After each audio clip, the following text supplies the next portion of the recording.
তোমাদের আমির কি বলেছে দেশের আলেমদেরকে মারতে, ঘুমন্ত মানুষকে হত্যা করতে? তাহলে সে আমির নয়, সে আমির নয়। আমরা আমির মানি, আমরা আমাদের মুরব্বীদের হুকুমের বাইরে এক কদম চলি না, আলহামদুলিল্লাহ। সুতরাং মুরব্বীরা যেদিকে নিবেন, যা বলবেন তা অনুসরণ করতে তৈয়ার তো ইনশাআল্লাহ। সর্বোচ্চ ত্যাগ যদি দিতে হয়, ত্যাগ দিতেও রাজি তো ইনশাআল্লাহ। একবার ইস্তেমার মাঠে রক্ত ঝরাইছিলে, আলেমরা কিছু বলে নাই, ধৈর্য আছে এই জন্য। আবার মারলে, আবার রক্ত ঝরালে, জালেম হয়ে গেলে, জালেমকে আল্লাহ তাআলাও ছাড় দেন না, জুলুম আল্লাহ তাআলা বরদাস্ত করেন না। বুবুর গাড়িতে চলে যাওয়ার কোনো রাস্তা ছিল না, শেষ বেলায় হেলিকপ্টারে চলে উড়াল দিয়ে চলে গেছে। আর পরিণতি কি হয়েছে? ছাত্ররা চতুর্দিকে গণভবনের ডাবল ইটের গাঁথনির দেয়ালের ইট খুলে ফেলেছে, পুকুরের মাছ ধরে লয়ে গেছে, হাঁসগুলাও লয়ে গেছে, জানালার কাপড়ের পর্দাটা পর্যন্ত লয়ে গেছে, কোনো কিছু আর রাখে নাই, সব লয়ে গেছে। যদি শেখ হাসিনা সাহস দেখায় ওই দিন বসে থাকতে পারত, আর যদি বসে থাকতো কোনো কারণে, অবস্থা দেখে মনে হয় ছাত্র জনতা হাসিনার গায়ের চামড়াটা খুলে ফেলতো। কি কারণে খুলতো?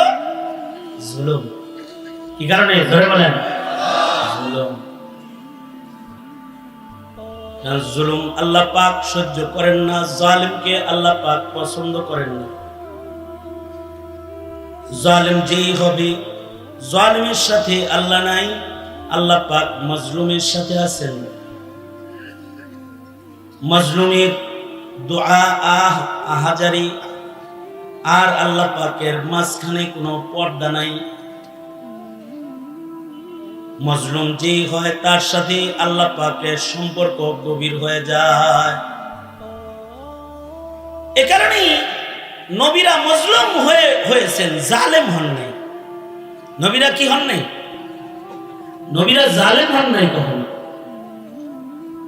লক্ষ নবী, লক্ষাধিক নবী রাসূলের কেউ জালেম হন নাই, মাজলুম হয়েছে।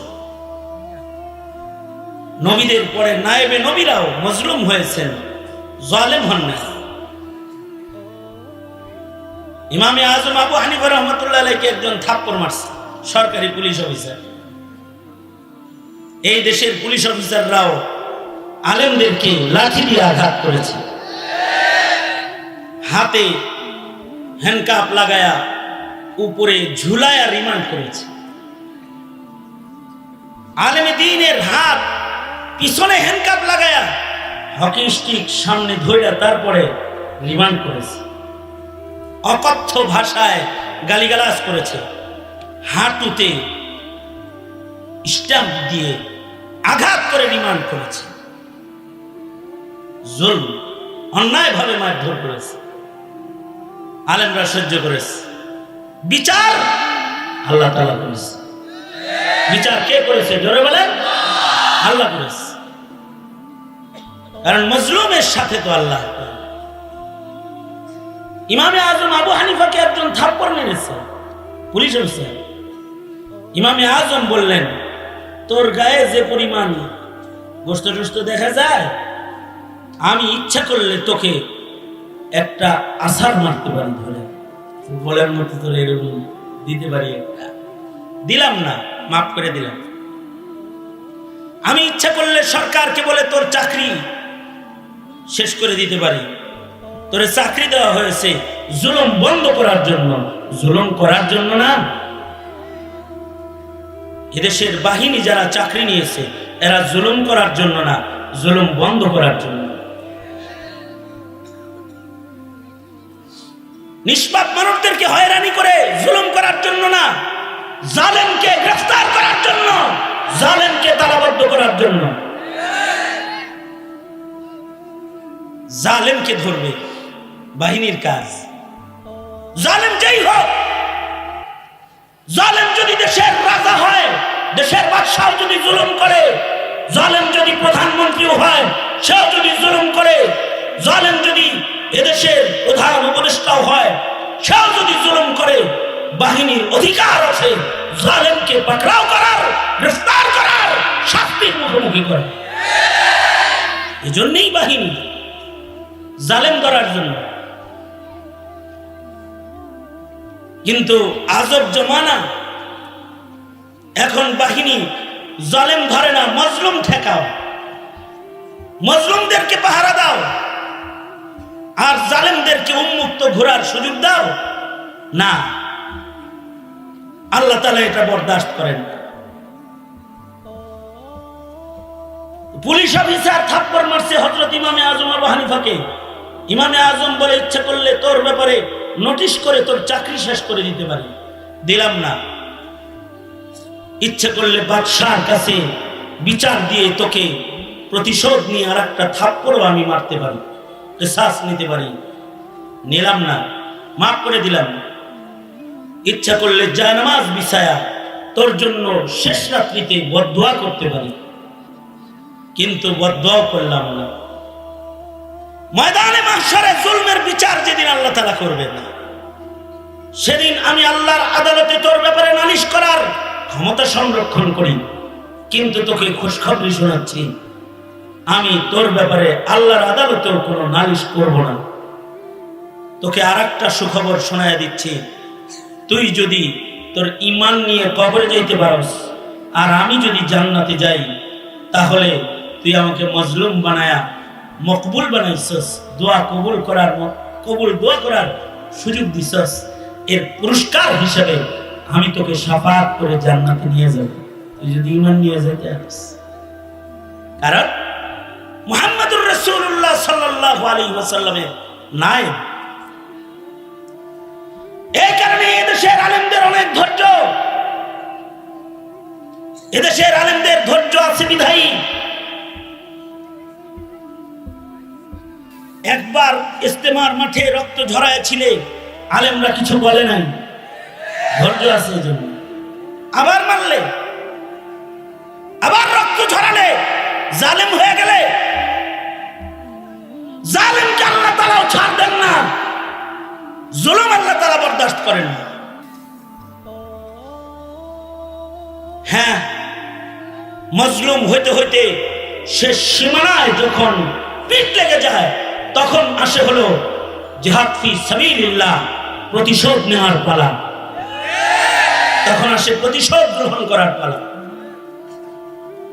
মুসলিম দেশে টুপি দাড়িওয়ালা, এদের মধ্যে এই প্রতিশোধের এইটা কাম্য নয়। এ কারণে সরকারের দায়িত্ব, যারা জুলুম করতেছে তাদেরকে উপযুক্ত বিচার করুন, জালেমকে প্রশ্রয় দিবেন না। জালেমকে প্রশ্রয় দিলে আল্লাহ নারাজ হয়ে যায়, গজব চলে আসে, গজব আসে, আল্লাহ নারাজ হয়। সুতরাং আমার ভাইদের রক্তের বিচার চাই, ইস্তেমার রক্তের বিচার চাই। সরকারের কাছে বলি, জালেমদেরকে গ্রেফতার করুন, বিচার, আমরা বিচার চাই। আমরা ধৈর্য আছে, আমাদের শৃঙ্খলা আছে, আদর্শের জীবন আছে। এদেশের আলেম ওলামারা কারোর সাথে রক্তের রাজনীতি করে না, রক্ত নিয়ে ছিনিমিনি তারা খেলে না। তারা দেশের মানুষের ঈমান রক্ষার আন্দোলন করে, তারা দেশের মানুষের আমল রক্ষার জন্য দাঁড়ে দাঁড়ে ঘুরে, তারা হলো উলামায়ে কেরাম। সুতরাং আলেমদেরকে প্রতিপক্ষ ভাবার কোনো সুযোগ নেই। আলেমরা প্রতিপক্ষ না, আলেমরা হলো জাতির সংকটের সময়ে সুস্থ সমাধান দেওয়ার ইলমি অধিকার সংরক্ষণকারী জামাতের নাম। কারণ নবী আর আসবে না, নায়েবে নবীরাই জাতিকে পথ দেখাবে। আজকে এখানে আমির হেফাজত হাজির রয়েছেন, যোগ্য উলামায়ে কেরাম হাজির রয়েছেন, এদেশের কোটি যুবকের রাহবার শেখুল হাদিস ইবনে শেখুল হাদিস আল্লামা মামুনুল হক এখানে উপস্থিত রয়েছেন। আমরা মুরব্বীদের কাছ থেকে যে দিক নির্দেশনা পাই, সেটাই আমাদের চলার পথ। কিন্তু আমরা আবেদন জানাই, সেটা হলো জুলুম করবেন না। আল্লাহ পাক জুলুম বরদাস্ত করে না। তাহলে তাবলীগ তো দূরের কথা, যদি আল্লাহ নারাজ হয়ে যায়, মুবাল্লিগ শব্দ আওয়ামী লীগ যেমন বলা যায় না, মুবাল্লিগও পরে বলতে পারবেন না, আল্লাহ নারাজ হয়ে গেল। জাতি আপনাদের কাছ থেকে এটা আশা করে, জাতি আপনাদের কাছ থেকে আশা করে ধৈর্য, সবর, সহ্য। নবী পাকের শুধু দাড়ি আর টুপির সুন্নাত না, নবী পাকের ধৈর্যের সুন্নাত, নবীর ধৈর্যের সুন্নাত কাজ করবেন, নবীওয়ালা কাজ, আর নবীজির আদর্শিক জীবন থেকে দূরে থাকবেন, এটি কাম্য না। সুতরাং জুলুম করব না ইনশাআল্লাহ, আমরা জালেম হব না ইনশাআল্লাহ, মজলুম হব, জালেম হবে না। কিন্তু মুরব্বীরা যদি কোনো আহ্বান করে, ডাক দেয়, জীবন দিয়ে হলেও সে আহ্বান এবং সে দাবিকে পূরণ করার জন্য রাজপথে দাঁড়াইতে কাফন করে তৈয়ার আছেন তো ইনশাআল্লাহ? আল্লাহ তাআলা সবাইকে কবুল আর মঞ্জুর করুন এবং আল্লাহ পাকের ধরপাকড় থেকে আমাদেরকে আল্লাহ তাআলা হেফাজত করুন। এখন আমাদের মজলিসে আলোচনা করবেন শেখুল হাদিস ইবনে শেখুল হাদিস আল্লামা মামুনুল হক সাহেব। উনি ওনার সিদ্ধান্তমূলক বক্তব্য পেশ করবেন, তাই আমি আমার বক্তব্যকে লম্বা করে ওনার বক্তব্যের সময়কে কর্তন করতে চাই না। আমি আমার উত্তরার সকল তালেবান ইলমে নবুওয়াত তথা উলামায়ে দ্বীনদেরকে বলবো, হিকমত ও ধৈর্যের সাথে পথ চলার জন্য তৈয়ার আছি তো ইনশাআল্লাহ? তৈয়ার আছি তো ইনশাআল্লাহ? আমরা মুরব্বীদেরকে মানি, আমরা আমির মানি। যারা বলো আমির মানো, তারা আমির মানো না। তোমাদের আমির কি বলেছে? দেশের আলেমদেরকে মারতে, ঘুমন্ত মানুষকে হত্যা করতে, তাহলে সে আমির নয়, সে আমির নয়। আমরা আমির মানি, আমরা আমাদের মুরব্বীদের হুকুমের বাইরে এক কদম চলি না, আলহামদুলিল্লাহ। সুতরাং মুরব্বীরা যেদিকে নিবেন, যা বলবেন তা অনুসরণ করতে তৈয়ার তো ইনশাআল্লাহ। সর্বোচ্চ ত্যাগ যদি দিতে হয়, ত্যাগ দিতেও রাজি তো ইনশাআল্লাহ। আল্লাহ তাআলা সবাইকে কবুল আর মঞ্জুর করুন, আমিন। ওয়া আখিরু দাওয়ানা আলহামদুলিল্লাহি রাব্বিল আলামিন। আসসালামু আলাইকুম ওয়া রাহমাতুল্লাহি ওয়া বারাকাতুহু।